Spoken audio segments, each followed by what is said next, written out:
Marxismo cultural, para a atual mídia, representa a teoria da conspiração promovida pela extrema-direita. Mas, afinal de contas, de onde surge essa cultura que traz em seu nome uma homenagem ao revolucionário Karl Marx? Karl Marx, que ali por volta de 1800 alguma coisa, defendia a ideia de que a sociedade deveria e poderia ser compreendida a partir da sua situação econômica. Karl Marx, que compreendia que a sociedade era dividida em duas classes: a classe capitalista, representada pelos burgueses e patrões, e a classe operária, a classe dos proletariados. Então, Karl Marx vivia dizendo que essa classe dos proletariados deveria promover uma revolução, uma tentativa de tomada do poder, e que o Estado deveria ser representado pela classe operária. Ele dizia, entre outras coisas, que essa tentativa de tomada do poder não tinha como ser de forma pacífica, tinha que ser no sentido mais completo possível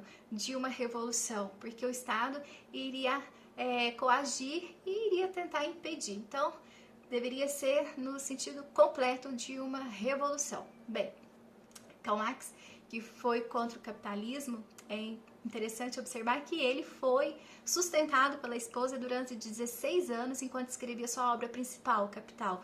Karl Marx, que teve 7 filhos com sua esposa, mas apenas 3 conseguiram chegar à fase adulta. Alguns historiadores dizem que os filhos que morreram ainda crianças, morreram porque estavam vivendo de forma insalubre, de forma miserável, pois ele não gostava de trabalhar. Em toda a sua vida, Karl Marx trabalhou uma vez só, de forma fixa, e ainda por um breve momento. Karl Marx, que teve um filho fora do seu casamento com uma militante que era a melhor amiga da sua esposa, ele entrega esse filho ao seu amigo, seu companheiro, né, também filósofo marxista, Engels. Engels que entrega mais tarde esse filho a uma família de proletariados. Enfim, Karl Marx, que é contra o capitalismo o tempo todo, diz também que a herança deveria ser abolida, que a herança também deveria receber altos tributos, era totalmente contra a herança. Só que Karl Marx, por muitos e muitos anos, foi sustentado pela herança deixada pelos seus pais, então não faz muito sentido. Enfim, a ideia de uma cultura marxista, embora tenha esse termo marxista, não vem do revolucionário Karl Marx. Até porque Karl Marx não escreveu obra nenhuma fazendo alusão a uma cultura marxista. Na verdade, tempo depois, o filósofo revolucionário marxista também, Antônio Gramsci, gente, eu peço desculpa que eu tô com um pouco de dificuldade para falar porque eu tô me recuperando da Covid. Tempo depois, Antônio Gramsci, ao reler as obras de Karl Marx, vai fazer uma nova sugestão. Ele, na verdade, faz uma releitura e compreende algo contrário a tudo que Karl Marx havia proposto. Porque enquanto Karl Marx dizia que a condição de proletariado ou a condição de capitalista ou de burguês, eram essas condições que determinavam a moral, que determinavam a religião, que determinava o direito, que determinava o padrão familiar. Gramsci, ao fazer essa releitura das obras de Karl Marx, ele vai propor o contrário. Ele interpreta que não é assim, que na verdade a forma como o indivíduo interpreta e compreende a questão moral, a questão da religião, a questão do direito, a questão da cultura, toda essa compreensão é que vai determinar a condição econômica do indivíduo, ou a condição de proletariado, ou a condição de burguês. Então, veja que tudo tem um viés político, tudo está voltado para o econômico. Então, Gramsci vai propor o seguinte: olha, enquanto Karl Marx estava propondo uma revolução, uma guerra, briga, né, de forma física, enfim, tá errado, não é assim. A gente tem que atacar no campo das ideias. Tem até uma frase muito famosa de Gramsci que diz que não se deve atacar com blindados, mas se deve atacar as universidades, e por isso a gente vê tanta doutrinação, né, nas universidades. Nem as universidades católicas, universidades protestantes escaparam. Prova disso é o Mackenzie, né, que está totalmente influenciado pela esquerda, mas isso é uma outra história. Bom, então Gramsci propõe isso, que é preciso atacar as ideias. E então começa esse trabalho, que não é novo. Nós percebemos, por exemplo, um trabalho, uma obra do russo Pichirin Sorokin, que faz uma análise a partir de 1951, como que a sociedade sofreu interferência e mudança na literatura, na música, no teatro, na moral, no aspecto sexual. E isso é um trabalho que tem acontecido desde há muito tempo. E nada do que está acontecendo agora é novo, tudo foi proposto lá atrás. E isso são os revolucionários quem dizem essa situação, que nada é novo. Bem, para compreender um pouco melhor sobre essa questão do marxismo, tem uma obra muito legal que é uma obra que sai das ideias de Karl Marx, mas ele não conclui.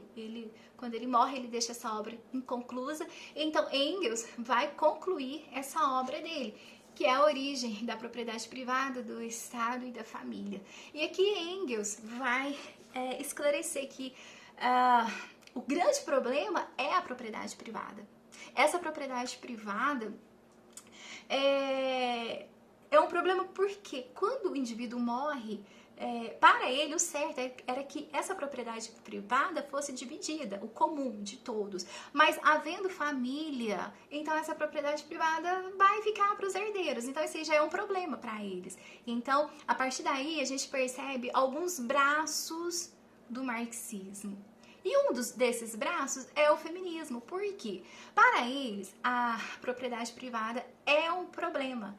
E como colaborador desse problema, nós temos aí a questão da família, né? Então, tem que acabar com a família, porque acabando com a família, resolve o problema da propriedade privada.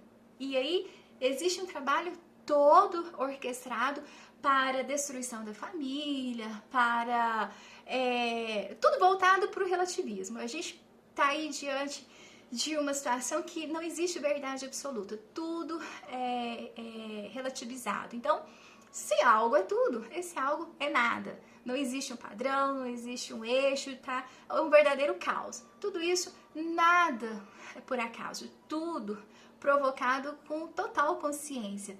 Então, nós temos vários braços do comunismo que apontam para esse interesse de destruir a família para que se resolva o problema da propriedade privada. Então, tudo vai se voltar para essa questão política. E por mais que a gente ache que não tem nada a ver, tudo tem a ver. Até mesmo a questão da linguagem. Recentemente a gente viu essa bobagem aí do todes, né? Na verdade, tudo tem um porquê para eles, porque eles agem de forma orquestrada. A gente que levou muito tempo para começar a se interessar por essa engenharia deles, mas eles estão atuantes há muito tempo. Então, George Orwell já havia dito que, como parte da revolução, a linguagem é fundamental. Por quê? Primeiro, vai tentar mudar a forma de pensar. Depois, tenta mudar a forma de falar. E então, fazendo isso, vai conseguir mudar a forma de agir. Então, tudo tem um porquê. E é muito importante a gente estar atento a essa engenharia social, porque nada é por acaso. E é muito preocupante perceber que essa atuação está dentro das igrejas também. E nós temos percebido uma omissão dos líderes. Os líderes que têm deixado de pregar um evangelho que combate, que confronta essas ideologias, com medo de perder, de ofender, e nós estamos diante de uma situação que é o seguinte: nós temos de cá uma maioria calada e de cá uma minoria barulhenta. E nós estamos com receio de falar a verdade, porque agora se você fala a verdade, você corre alto risco. Então, veja, isso é tudo muito perigoso, isso é muito sério. E eu gosto de pensar, uma coisa que eu acho muito interessante, é que dentro da igreja é o lugar em que não há separação. O rico e o pobre são iguais, o doutor e o humilde são iguais, não há essa distinção, não há acepção de pessoas. E nós sabemos muito bem que o pecado colabora para tudo isso. O pecado colabora para o ódio, para o egoísmo, e isso é muito grave. Então, eu gostaria de deixar aqui um alerta aos líderes. Não deixem de falar a verdade. A verdade que não é uma filosofia, a verdade que não é uma ideia, a verdade que é uma pessoa, a verdade que é Cristo. Não nos calemos com medo das ideologias, com medo do politicamente correto. Que Deus tenha misericórdia de nós, que não falte em nós disposição para buscarmos informação acerca da situação na qual nós estamos inseridos. Nós estamos imersos em uma cultura tão alinhada que nós já nem percebemos mais. Há uma frase que diz que o peixe não se dá conta da água na qual ele está. Nós estamos imersos nessa cultura, uma cultura perigosa, uma cultura que ataca os princípios, os valores nos quais nós acreditamos. Que essas ideologias não venham nos calar, mas que elas venham nos despertar para que possamos falar ainda mais a respeito da verdade, que não é uma ideologia, mas é uma pessoa, é Cristo.